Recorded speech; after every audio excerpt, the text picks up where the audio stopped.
Here at the table now, Steve McMahon, a Democratic strategist, and former Republican Chairman Michael Steele.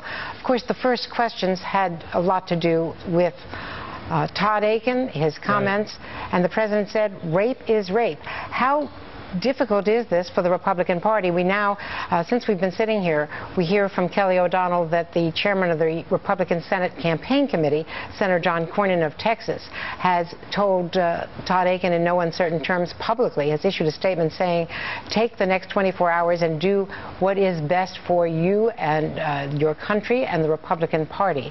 This is not such a gentle shove to get out of the race. No, it's not. It's you know, I hear people saying it was an unfortunate comment and all that. Stupid. I mean, it's just amazing that someone could sit there and, on a subject as powerful and hurtful as rape, categorize it the way he did.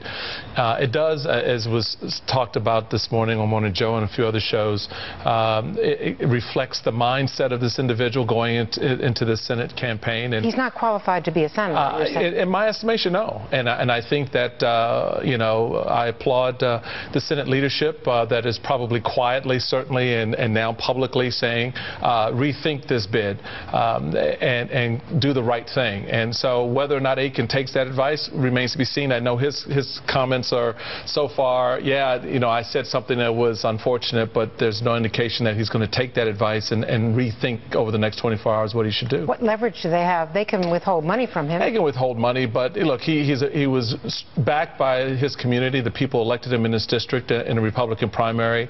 Unless and until there really clamors from the grassroots for him to do something, I don't think that pressure from Washington, in fact, that may play and have the opposite effect. In fact, he was just on Mike Huckabee's radio show in the hour saying he's not going to drop out. Yeah, of course, exactly. He has till 5 o'clock tomorrow. Well, that's what they always say.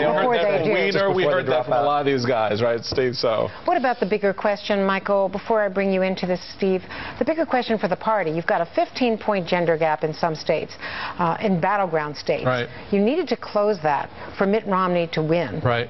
And he has a big advantage with men, but he is lagging farther behind than most Republican candidates in recent years with women. We've had all of these other issues come up with women's health and rights to reproductive freedom. As a brand, this does not help close that gap. In fact, I think it widens it in many respects because it affirms and pushes forward a narrative about the GOP and women and health issues and their rights that the GOP has faltered on over the last 8 months or so.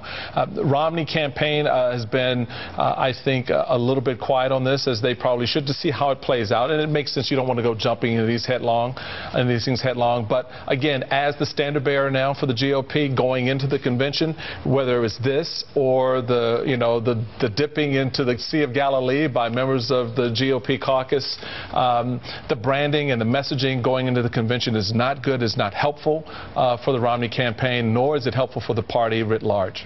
Steve McMahon, has Mitt Romney and his running mate Paul Ryan, they immediately put out a statement last night, but Paul Ryan, before he joined the ticket, was a co-sponsor with Akin on one of these very, very restrictive rape laws, and also supported persons. If you look at Paul Ryan's position on abortion, and I'm not talking about his position on legitimate rape, because nobody has the position that Akin took, it's basically the same as Akin's position.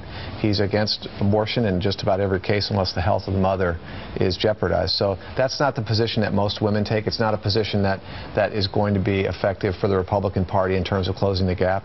I think you can see where this thing is going by looking at where Mitt Romney has been.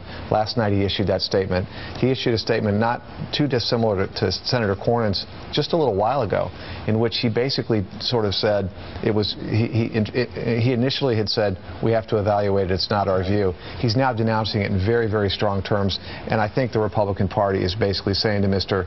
Akin, it's time to get out of this race, and you have till 5 o'clock tomorrow to do it. Is this a moment of change? Is this an inflection point, Michael? I think it could be. I mean, I think for Romney, it's a chance to really put his imprimatur on the party. Something like this gives him an opportunity to kind of rebrand the messaging.